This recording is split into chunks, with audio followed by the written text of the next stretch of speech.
In this video, I'm going to go over the comprehension questions for These Walls Can Talk. Okay, the first question, what difference between European and Australian cave art is described in the text? Well, you're going to want to go to the different subheadings. So, Australian cave art is talked about on page 178 and 179. And in fact, one thing it says about Australian cave art, in paragraph 2, it says Australian Aborigines would return over and over to the same site. Okay, and that's again in paragraph 2 under how old is the rock art of Australia. So it said Australian cave art, these the people making the cave art would return to the same site over and over again. Okay. It talks about the European cave art on page 176 and 177. And let's see if we go there.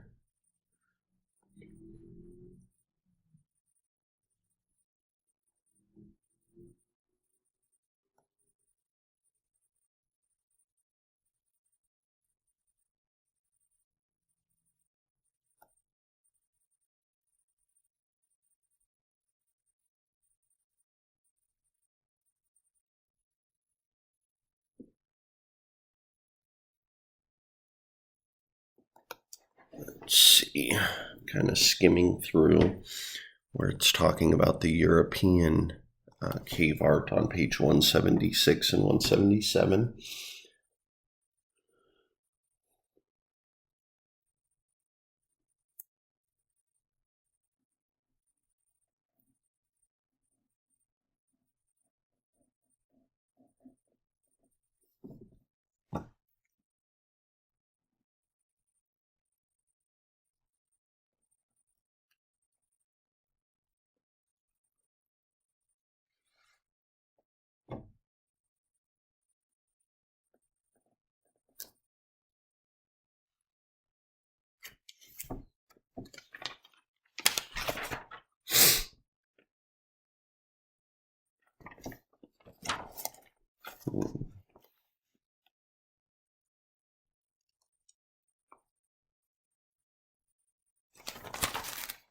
Let's see here.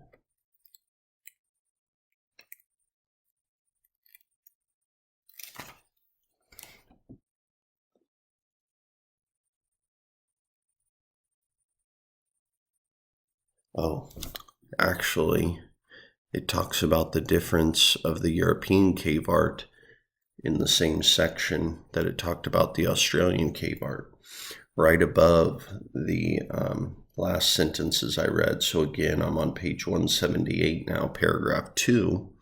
If we look there, right above where it says Australian Aborigines would return over and over to the same site, right above that, it says, but unlike early inhabitants of Europe, who often decorated caves over a short period and then abandoned them. So in the text on page 178, it says the Europeans would decorate their caves for only a short time, leave, and then never come back. Or at least there's no evidence of them necessarily coming back. The Australian cave art showed that the Australian Aborigines would make their cave art and then return over and over again and continue adding more and more cave art to the same caves. All right, let's look at number 2. If you were given the task of preserving for the future a single work of art from the present, what would it be? Explain your choice. So, single piece of art from the present, what would it be? And then explain your choice. Well, I mean, I guess it kind of depends on your definition of art. I would think probably potentially the Vietnam War Memorial that has all the names of the different veterans who passed away serving in Vietnam. I would consider that not only a memorial but art, and I would want to preserve that for the future to remind us that we need to honor our veterans and thank the people who serve and give all for our freedoms. So that would be my particular choice, and then the reasoning for my choice. But you may have another choice, and you're gonna probably have different reasoning for your choice. As long as you make it a choice and explain good reasoning, then you'll have a correct answer for number 2. Okay, number 3, summarize the common thread in all the sections you've read, all the selections, you've read in this section. So far we've read 2.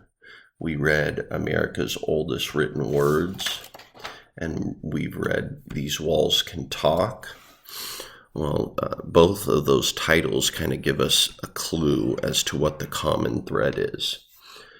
In the first section, we have written words mentioned in the title, and then in the second selection, we have walls can talk. So we have writing and talking mentioned in the titles in both. And writing and talking are both ways of communicating. So the common thread between these, or the thing they have in common, these two stories, are they both describe ways that early humans used to communicate. In the first story, they're using actual written words, or what it appears to be the first examples of written words. And in These Walls Can Talk, they're using pictures to communicate things like what they would hunt or what activities they did. So that would be the common thread. They're both describing ways early humans would communicate. All right, thanks for watching. See you on the next one.